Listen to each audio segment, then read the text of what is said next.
Bah, écoutez, je lui dirais qu'il y a deux choses qui sont importantes. Aujourd'hui, quand on va dans une élection, il faut y aller d'abord avec la volonté de s'attaquer aux véritables questions. On n'y va pas pour représenter telle ou telle étiquette ou tel parti ou telle faction, etc.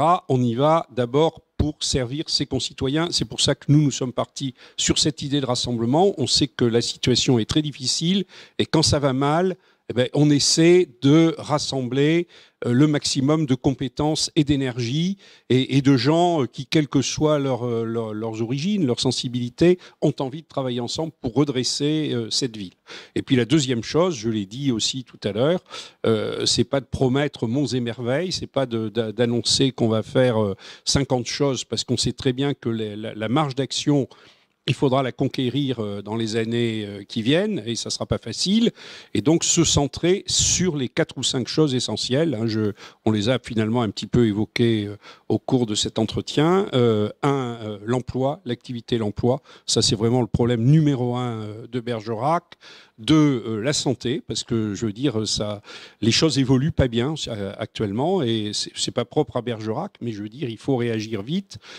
Trois, je l'ai dit, on en a parlé, les finances, la fiscalité, parce que c'est ce qui commandera notre capacité d'investir, notre capacité.